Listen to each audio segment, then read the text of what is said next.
खुलुमबाय नोंथांमोनखौ voice of Bodoland चैनलाव बयखौबो बरायबाय। दिनैनि मोनथिनो गोनां खौरांफोरा जाबाय UPPL दोलोनि लाइमोन दैदेनगिरि रांगुल बर' बिथाङा BTCनि गाहाय हाग्रामा महिलारी बिथांखौ गोख्रों रावजों गाग्लोबनायखौ नुनो मोन्दों। बिथां UPPLनि लाइमोन दैदेनगिरि रांगुल बर' बिथाङा फोरमायनाय बादिब्ला हाग्रामा महिलारी बिथाङा हारियाव खहा जानाय ओरैबायदि गाज्रि खामानि मावगासिनो दंदि मोनद' हारिनो ST होनांगौ होनना NOC लिरना हरबाय। बेनि अनगायै बर'नि जारिमिनाव जाफेरै जाथाय भेरगाव साब डिभिजननि लेन्ड एडभाइजरीनि चेयारमेनखौ हाग्रामा महिलारी बिथाङा गुबुन हारिनो हगारनानै होबाय, जायखौ बर' हारिनि अनगा दिनैसिम रावबो गुबुन हारिया मोनफेराखैमोन। नाथाय दिनै हाग्रामा महिलारी बिथाङा जोंनि हानि बिगोमाखौ गुबुन हारिनो हगारना होबाय होनना रांगुल बर' बिथाङा बुङो।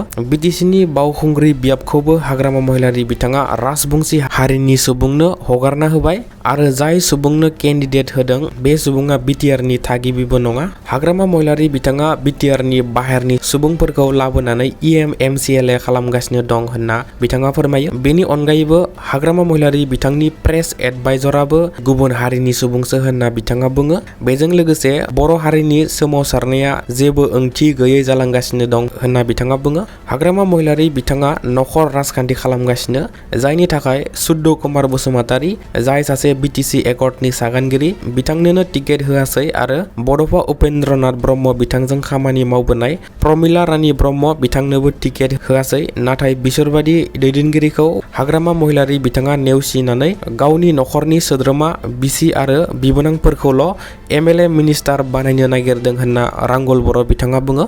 बेजों लोगोसे बारग' MLA BTCनि डिप्युटि चिफ रिहन दैमारी बिथाङाबो गावनि फिसाज्लाखौ राजखान्थियाव लाबोनो नाजागासिनो दं होनना बुङो।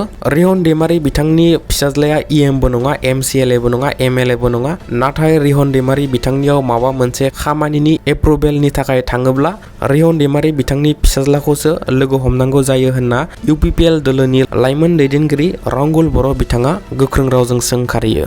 फैबाय थानाय 9 एप्रिल खालि जानो गोनां आसाम बिधानसभा बिसायख'थियाव BTCनि मोन 15टा समस्तिफोरनि गेजेराव BPF दोलोआ NDA एलायन्सनिफ्राय जानानै मोन 11टा बियाबखौ मोननो हादों आरो मोन 4 बियाबखौ BPFआ BJPनो हगारना होनो गोनां जाबाय। बेबादिनो BTCनि 20 नं बिजनि बियाबखौबो BPF दोलोआ BJPनो हगारना होनांगौ जाबाय आरो 20 नं बिजनि बियाबनि थाखाय BJPनि बिजाथि हिसाबै अरुप कुमार दे बिथांखौ सायख'नाय जाबाय, जायनि थाखाय बिजनि ओनसोलनि गोबां BPFनि मददगिरिफोरा खुद्रिखांनायखौ नुनो मोन्दोंमोन आरो गोबां बुख्रुब बुसि हिंसायारि जाथाय जानायखौबो बिजनि बियाबाव नुनो मोननाय जादोंमोन। बेनि उनाव गोबां BPFनिफ्राय बिजाथिनि थाखाय आर'जलाइ गथायनाय बिजाथिफोरा BPF दोलोखौ नागारनानै उदां बिजाथि हिसाबै गसंनो थाखाय साखाफारा जानायखौ नुनो मोन्दों। थिग बेबायदिनो बिजनि जिल्ला लाइमोन BPFनि बारग' लेङाइ आफादगिरि डिम्बेश्वर बसुमतारी बिथाङाबो BPFनिफ्राय बिजाथि मोनैनि थाखाय BPF दोलोनिफ्राय रिजाइन खालामबाय आरो उदां बिजाथि हिसाबै गसंनो थाखाय साखाफारा जानायखौ बिथाङा फोरमायना होदों। बेनिखायनो डिम्बेश्वर बसुमतारी बिथाङा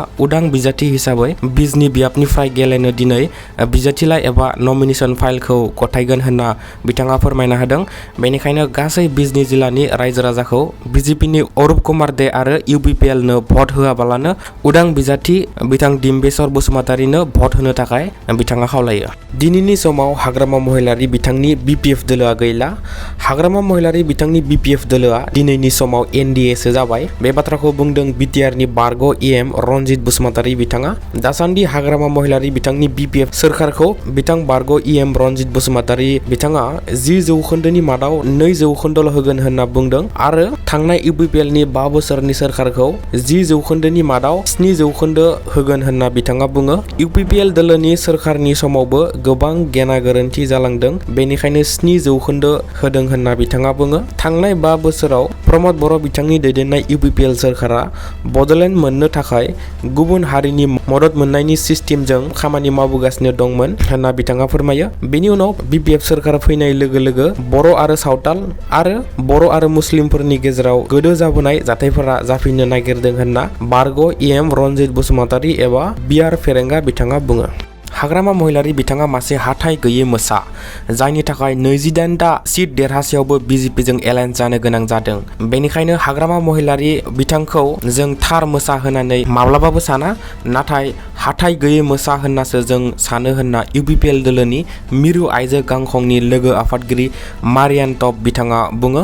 बेनि अनगायैबो प्रमद बर' बिथांखौ गोबां गुबुन गुबुन दोलोनि सुबुंफोरा मासिनि लबिया होनना बुंनायनि सायाव बिथाङा गोख्रों फिननाय होनानै बुङोदि प्रमद बर' बिथाङा गादि लुबैसुला नङा, बिथाङा सासे गियानि सुबुं। बिथांनि रायजो सभायाव BTRनि जेंना जेंसिनि सायाव दिल्लीयाव बाथ्रा दिखांनो थाखाय UPPL दोलोआ बिथांखौ रायजो सभायाव MP बानायदों होनना UPPL दोलोनि मिरु आइजो गांखंनि लोगो आफादगिरि मारियान टप बिथाङा फोरमायथियो। क'क्राझार जिल्लानि सिङाव थानाय कुसुगाव सान्तिपुर गामिनि बिजुलास नार्जारी बिथाङा गोबाव सम खमैबो 5 निफ्राय 6 बोसोरसो समनिफ्रायनो बेरामजों जुजिनानै बिसनायाव गोग्लैसोनानै दं। बिथाङा सानै फिसा आरो सासे बिसि दं। नखरनि बिफाया फोरमायनाय बादिब्ला गोबां रां खरसा खालामनानै गुबुन गुबुन देहा फाहामसालिफोराव नायहैबाय, नाथाय दिनैसिमबो जेबो मोजां जानायखौ नुवाखै, जायनि थाखाय नखरनि रां रुफा गासैबो जोबजोबनायाव राहा गैयै जानायाव सोलिफु BTC सोरखार आरो रायजो राजाफोरनि मदद नागिरदों सैनांनाय बिजुलास नार्जारी बिथांनि नखरा। बेनिखायनो जायफोर रायजो राजाफोरा बिथांखौ मदद खालामनो गोसोब्ला स्क्रिनाव होनाय एकाउन्ट नाम्बाराव मदद हरनो हागोन आरो सुलाद लानो थाखाय 9101726347 जानबुं नाम्बारनि गेजेरजों खौरां लाहरनो हागोन। दिनैनि रादाबा एसेनोसै। बेबादिनो सानफ्रोमबो गोनां खौरां मोनबाय थानो थाखाय भइस अफ बडलेण्ड चेनेलखौ साबस्क्राइब खालामना लायोब्लानो जाबाय। Thank you.